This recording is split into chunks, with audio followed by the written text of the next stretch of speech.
Sigmund Freud explored the idea of an unconscious desire to get caught and punished. In a 1915 article titled "Some Character Types Met with Psychoanalytic Work," he discussed the concept of criminality from a sense of guilt. Freud proposed that everyone carries the weight of unconscious edipital guilt. In his work The Ego and the ID, he stated that an increased sense of unconscious guilt can lead individuals to become criminals. Freud argued that this feeling of guilt existed before the crime and served as the motive for committing it. Right. So L Ron Hubbard took that idea and he actually created the whole Scientology thing that calls overts and withholds.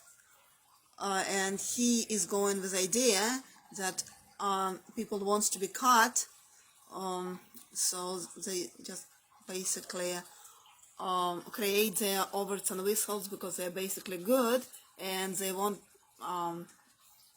other people to fix them because they are, kind of lost and they don't have their own morals and ethics. So let's see. I'm going to explain a little bit first about overts, and then I'm going to tell you my own story. So any harmful action that person done against himself, his family, his group, or his property, or anything else, it's an overt. Overt can be done on purpose or by accident. And an overt, after a person is done it and he's not telling anybody about it, it's a secret, it's called a withhold. So a withhold always comes after an overt. From the book Introduction to Scientology Ethics, L Ron Hubbard states, "When a person finds himself committing too many harmful acts against the dynamics, he becomes his own executioner. This gives us proof that the man is basically good. When he finds himself committing too many evils, then, causatively, unconsciously, or unwittingly, man puts ethics in on himself by destroying himself, and he does himself in without assistance from anybody else.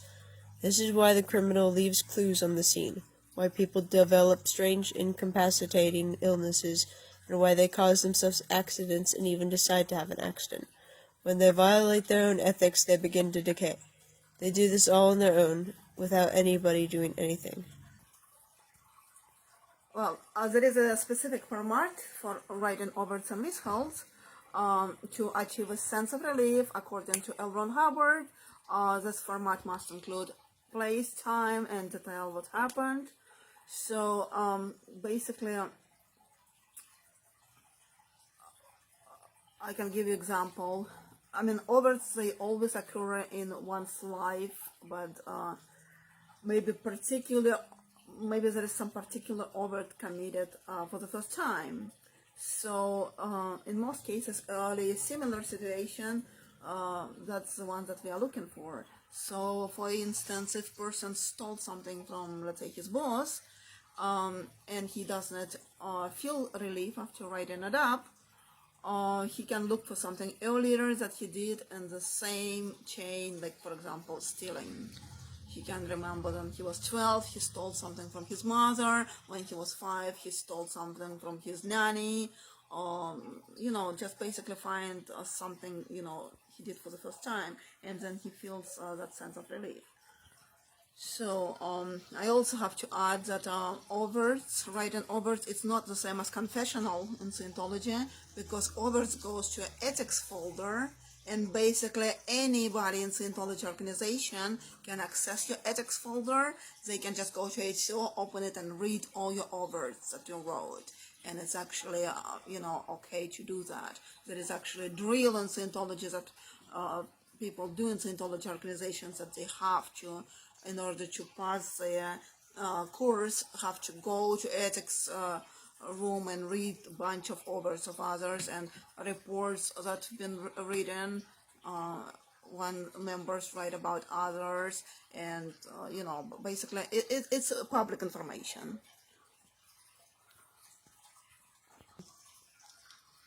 And also I need to mention that L Ron Hubbard believed that if person cannot apply his own ethics to himself, basically, fix his own things and write down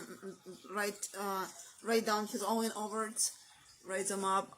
So the group must bypass him and force him to, go and fix his wrongdoings. So they put him in a meter, and force him to confess. Meter is a Scientology tool that they use to see what's bothering a person. What about you? Tell people your story. Alright, my story started when I was working in the small tiny mission. Actually, I wasn't even working yet. I was just a public, just a member. And I did my first overts write-up, and the mission was only providing introductory Scientology courses, so they didn't have meters. And I actually felt that sense of relief just without any meter. I felt good that I wrote it up, and somebody read it, and after that, I already later was sent for supervisor training, and as a part of it, I had to do a course also to do my overts write-up. And at that time, my needle and meter was showing that I'm withholding something, that I'm hiding something. So I actually spent probably over a month in the ethics room, keep writing and writing overts, and at the end of the day, I had to go do my meter check, and it was still showing that I'm hiding something over and over and over every day. And I mean, I was a teenager, and I didn't really do any much, bad things. I mean, I was writing, some small things. Let's say I borrowed something and I forgot to give it back, or maybe I, for example, made somebody mad at me, or did something, not a big crimes. I was just a kid. So, and my needle still wouldn't float, meaning it still wouldn't show that I have relief after writing all this. So basically, I had no money, I had no place to live. I was staying with some friends who just felt bad for me and let me just stay with them. And every day I still had to go and keep writing until the final results. So when ethics officer finally got tired of me, my needle never would float, he sent me to a program that calls working with MEST. And MEST in Scientology is matter, energy, space, and time. So basically it's physical work. And I've been working every day from morning to pretty much evening, working doing like mopping floor, cleaning something, separating like bolts from like nails, and basically doing lots of different physical work. Pretty much several weeks. And then at the end of the day, I would write some more overs, go do a meter check, and again, the next day start all over. So it just was exhausting mentally, because I wasn't like literally paying attention to my surroundings, because all I was doing just working on autopilot and thinking, what else can I write? So it took a while. I'm reading another section from the book.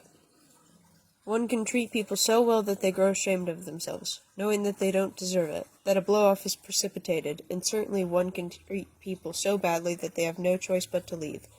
These are extreme conditions, and in between these we have the majority of departures. People leave because of their own overts and withholds. That is the factual fact and the hard-bound rule. A man with a clean heart cannot be hurt. The man or woman who must become victim and departing because of his or her own overts and withholds. And it doesn't matter whether the person is departing from a town or job or session, the cause is the same. Alright, so What it means basically that the only reason you leave organization is because you have overts or withholds against the members of an organization or against somebody in particular in it. So I wanted to leave. I wanted to go home. I missed my parents. I had no money to stay. And just because I wanted to leave, they thought that I have overts and they was trying to make me to write more. I mean, I was literally, I could not even do my laundry because I had no money. So, York recruiter came from Prague, and he decided to recruit me in York. I said, well, I can't go. My needle is not floating. He said, well, just go and make it float. I said, okay. So I went in the meter, and I just basically just sat kind of like thinking about nothing totally, and I passed it. So, I needed $1,000 for the plane flight. I called my mom. I asked for $1,000. Your parents just gave you $1,000? Well, yes, I had very good precision skills back then, and they just overnight me $1,000. And that's interesting story. I got the money, and I kind of just went out and I got a haircut, I got my nails done, I got some new clothes because I was going to go to York. I needed to look good, and I just basically carried my purse everywhere, and I lost my money. I lost $1,000. I came to RTL and I said to my recruiter, I lost my money. So everybody told me, okay, if you lost it, it means you did something to deserve it. Scientologist believes that if something is done to you, you did something to cause it. So you can watch my other video about cause and effect that I posted not long ago. So they said, go home and write lots of overts that you did from the last time that your needle flowed until now. So I went home and I started writing and writing and writing. I mean, I didn't really did much, but I was just kind of like trying to find some earlier things that I've done. And the next day I came to my recruiter and he said, oh, everybody's talking about you. Obviously there is a woman who found your money and she brought it here and she gave it to us to pass it to you. And I was like, wow. Have you thought that maybe the woman took your wallet and then returned it? Well, back then I didn't really thought about it.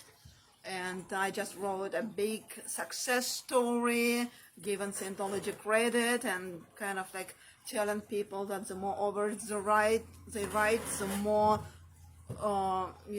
powerful they become, the more cause over matter they become, and the more their life will be. So I just basically wrote a success story, and I think that story was published somewhere. And